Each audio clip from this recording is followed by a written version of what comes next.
TV trouble.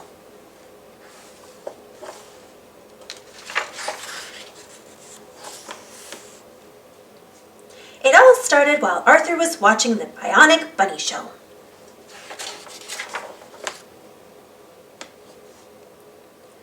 "Dogs love 'em," said the announcer. "The amazing treat timer.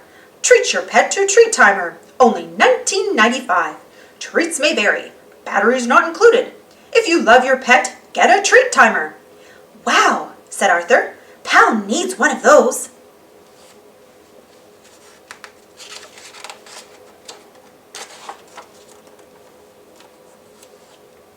Ads for the treat timer were everywhere. Now Arthur really wanted one. Arthur counted his money. DW helped.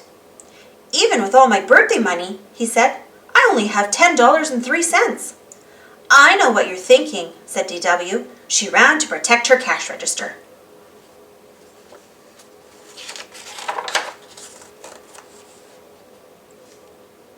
Arthur decided to ask Dad for an advance on his allowance.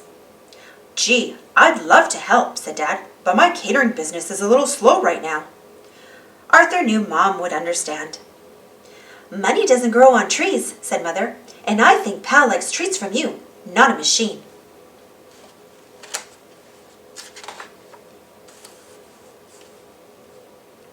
On the way to school, Arthur was walking very slowly. "What are you doing?" asked Buster. "Looking for money," said Arthur. "I want to buy Pal a treat timer." "Those are very expensive," said Buster. "You need a job." "I need a miracle," said Arthur.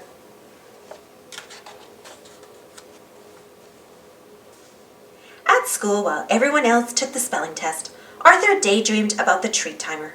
Mr. Ratburn asked Arthur to stay after school to take the test over.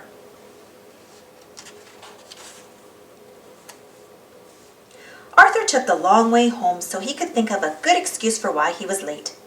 Mr. Sipple was cleaning his garage. "Hi, Arthur," he said.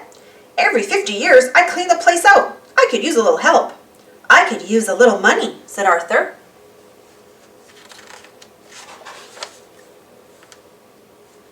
"All these newspapers need to be recycled," said Mr. Sipple. "I'll pay you 50 cents a stack to take them out to the curb." "Great," said Arthur. "I'll do it tomorrow." "I won't be home until after dinner," said Mr. Sipple, "but you can get started. Everything you need to do the job is here." "I'm rich," thought Arthur. All of a sudden, Arthur was in a big hurry to get home.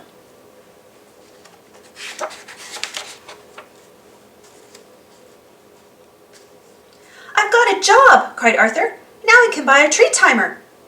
"Can I go to the mall with you?" asked DW. "Sure," said Arthur. "I wish you were rich all the time," said DW. "You're much nicer." The next day, Arthur counted the stacks as he pulled them to the curb. 24. "That makes 20 whole dollars," cried Arthur. "I'll come back later to collect."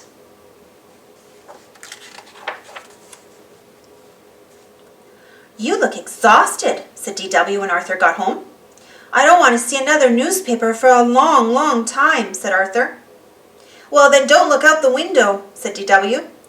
"So that's what the string was for," said Arthur. "I'd better hurry before Mr. Sipple gets home." "Wait for me," said DW.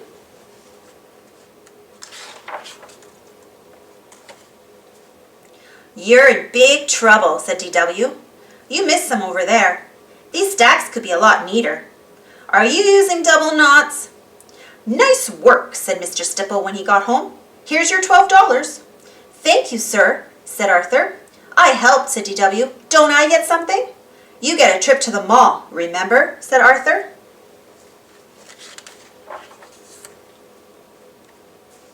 The next morning, Arthur and his family were the first ones at the mall. Arthur put his money on the counter. "One treat timer, please," he said. "It looks bigger on TV," said Arthur when he saw the box. "You assemble it, of course," said the salesperson. "And remember, all sales are final."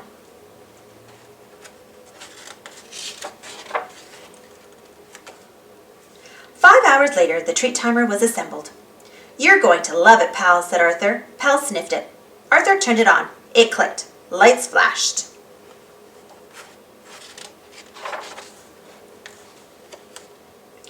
Treats shot out like rockets. Pal let out a loud bark and ran for cover. "Turn it off," yelled Mother. I'm trying to, said Arthur, but I think it's broken. And remember, said DW, all sales are final. Arthur went to his room to be alone.